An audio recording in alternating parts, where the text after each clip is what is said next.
Okay, Assalamualaikum warahmatullahi wabarakatuh. Selamat petang.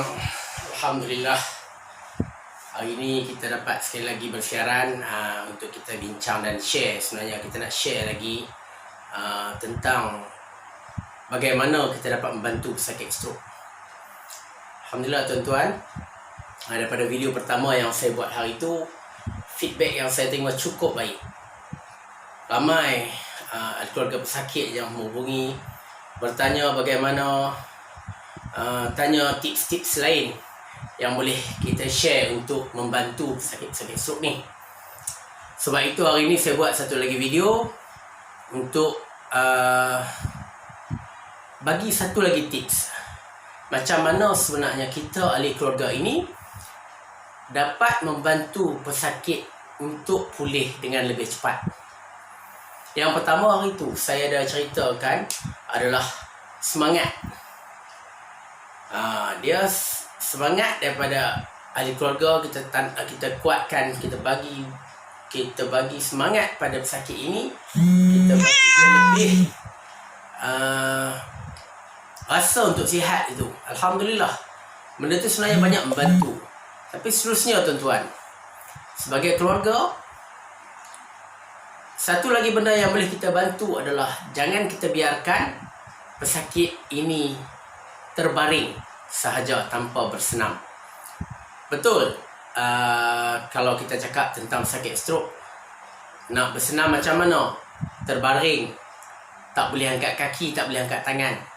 Itulah peranan kita ahli keluarga untuk membantu macam mana untuk kita bagi dia bersenam.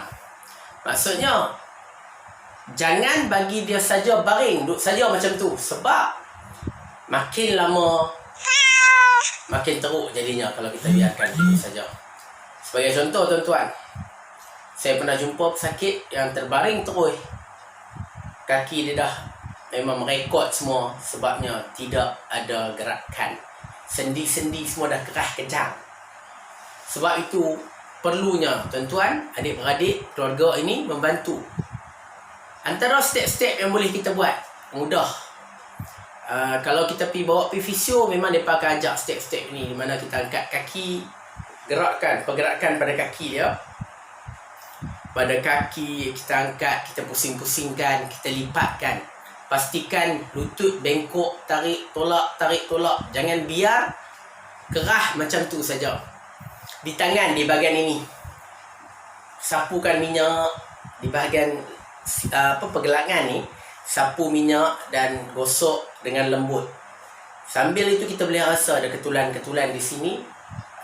Bagi tekanan sedikit pada tempat itu dan gerakkan begini.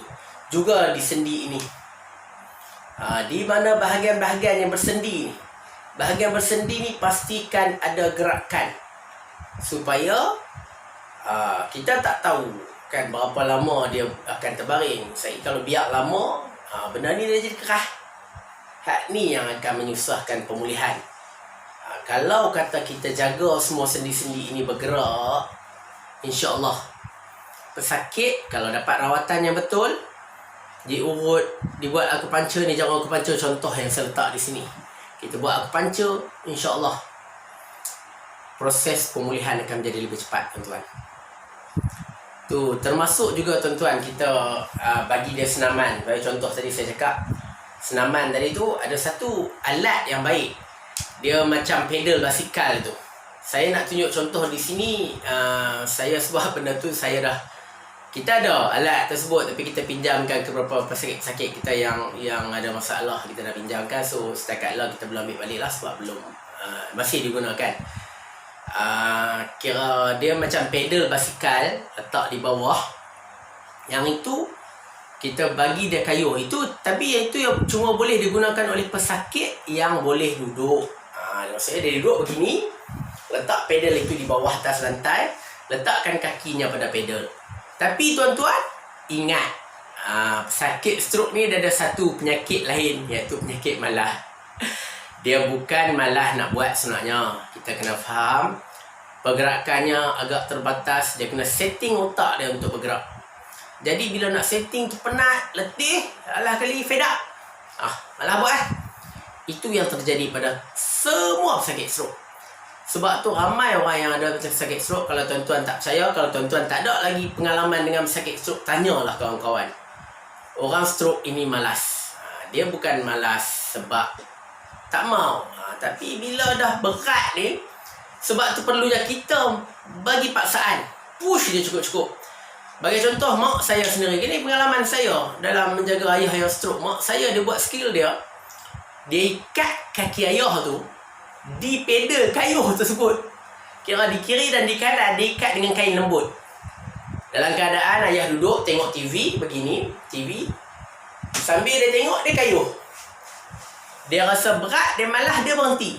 Tapi kaki tetap pada pedal.